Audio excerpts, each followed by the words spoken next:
So the first jack on this side is the headphones, and we have two of those. That can handle the quarter or mini, and that allows people to share, of course. But you notice beside it, it also has a little attenuator here. That's in addition to a volume knob on top. With the combination of attenuator and the volume knob, it can really support almost any type of earbud or headphones, a whole range of levels there. So that's very handy. Next to that is a line out. This, as we're going to see later, it can be just assigned to do the same thing as what's coming out of the mains, the main headphone outs, or it actually can provide its own mix as well. It's like an auxiliary bus inside this little mixer. Two ways in which that's useful is to run it to a sub, or what we call a tactile transducer, or one brand's called butt kicker. You may have heard of those. One of the challenges with some low-end instruments like drums and bass is your in-ears don't have enough low end for the skeletal system. Using cans or headphones help that a little bit, but they don't always provide the right sensation. So putting a sub there or a butt kicker will help give those low ends, because you know those low frequencies, you feel them more than you hear them. So you can use headphones or earbuds here, but then run this out to a little sub or a butt kicker or a bass platform that can give you that same sensation when you have got your in-ears in, and that as even a better sensation, I think, than when you had wedges. And you start playing tighter, actually. You could mount some right on this stage, actually, and everyone would feel it, whoever stood on it.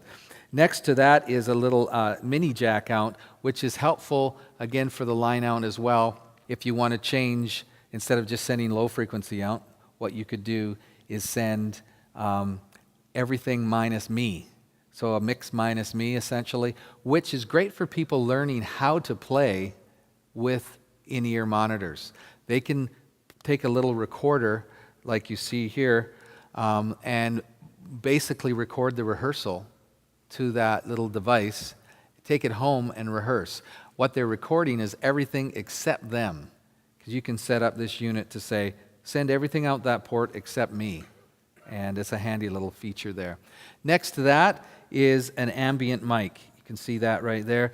This has been referred to in the video, and you've got a little ambient mic controller here. This is great for hearing noise around you. Someone comes up and speaks to you. You don't have to pull your ears out.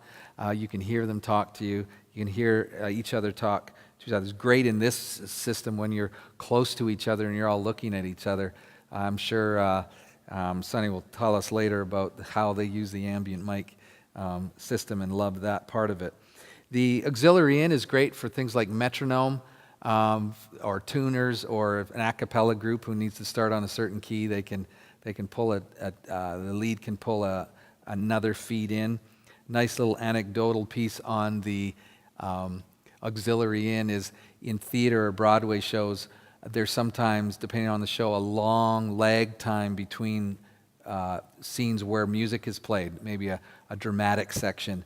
And friends I have in that business, they read books, or during that time. 8 shows a week after years gets very boring, so they're able to do other things during that time. With this system, they actually take their iPods with them now and listen to other things and musics and podcasts and all that during the performance, and they can just turn their auxiliary in up and listen to that, and they know the counter's there. They're professional. They're in when they should be in again, and they're able to enjoy an auxiliary in.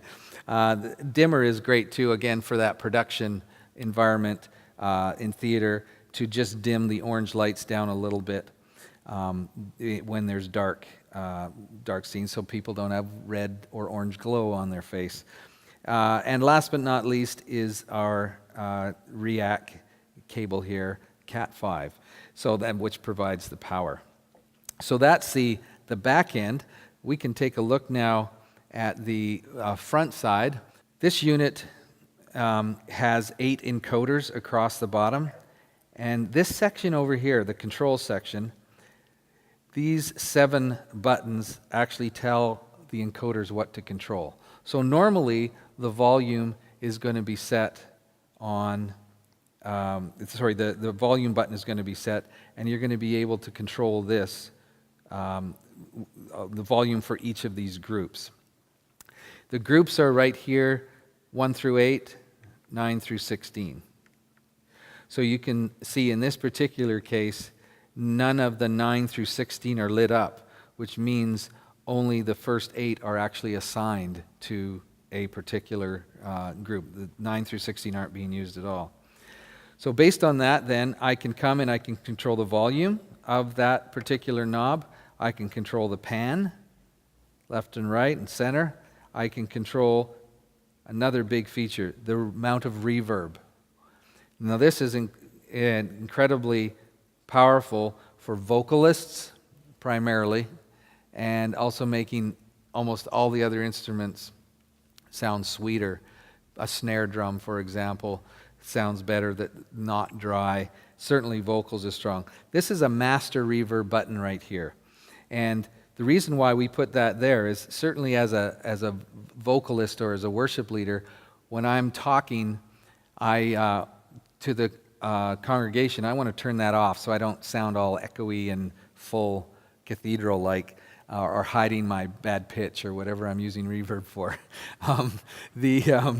And so I want to talk without reverb. I like to hear myself talk dry, but as soon as you start to sing with other people, you want to hit that master reverbs back on again, and you're available to go. So I've got my reverb send here, and I can control the amount of reverb that I want per person. We're going to play with this in a moment. And then on the side here, we've got 3 bands of EQ. This is where the tweakers and the pros love. My kick's not full enough, or I need that cymbal sweetened up a bit, or the keys or my acoustic, it sounds a little bit more muddy to me, or I want to pull that high end of my acoustic up a little bit. Then I can just jump over to one of the frequencies and just sweeten it up, just crispen it up a little bit, or get rid of some mud that may be there, in my opinion, right? It's all my opinion at this point in time. I don't need to bother anyone. And I know as a player for many years, you never bothered the monitor engineer. Certainly in a church situation, it was like, for decades you played, that's good enough, right? You settled for, that's good enough. You don't want to be a diva. You don't want to be a pain. So you'd live with it. And we all played for years with the ability to just say, it's good enough. It wasn't bad. But now, it doesn't have to be just good enough. If there's something it's not quite right, then fix it. You've got it all at your fingertips there. Effects and EQ and volume and pan. So I'll tell my musicians for sure that if there's something you're not liking about your mix, talk about it. We can fix it probably. Worst case, if something's not fixable here, in terms of what you're sending from the console, you can even sweeten it up. And Christian's going to go through some of that in terms of where you patch into this. You can patch it pre-EQ. You can have compressors or not. So you can patch it in a number of ways to have the best sounding mix. And I can honestly say that, having talked to many musicians who've used this, having played for many years and now using this regularly, that it is absolutely, a few decades of playing, the best monitor mix I've ever had, because it's very almost studio-like. But it doesn't carry the dryness that a dead studio might have, because you have your ambient mic here. I can take my ambient mic knob right there and pull it up, and now I have the room in my mix. And that's the room in proximity to me. Ambient mic's hanging in the room here to get the room sound. Oh, that's great. Do that too. Put that on one of these knobs, assign it to one of the groups. That's good. But that's the room noise. That's not proximity to me. So that's why the ambient is key. It's me. It's one of these things. It's personal mixer, so it's all about you. And so you're able to have the sound around you captured, as well as the room and anything else you want. Just finishing off here, you've got the ability to store and recall songs. So if you're someone who tweaks are different, or you're in a church that has different lead singers for songs, so you have 3 or 4 different songs that morning and maybe 2 lead vocalists. Well, you want the vocalists at different volumes. You can just reach down and change it, or you can actually, when you rehearse it, store that in that setting. You've got some master controls here, bass, treble. for your overall out, and then a nice little limiter. So if someone plugs in their guitar and the system isn't off, you don't get beat up in your ears because it popped and clicked. You can just leave that up at a nice little level here, and it just solves the quick peaks that might happen that might hurt you a little bit. Your master volume is right here. So there you have a quick overview of the unit itself.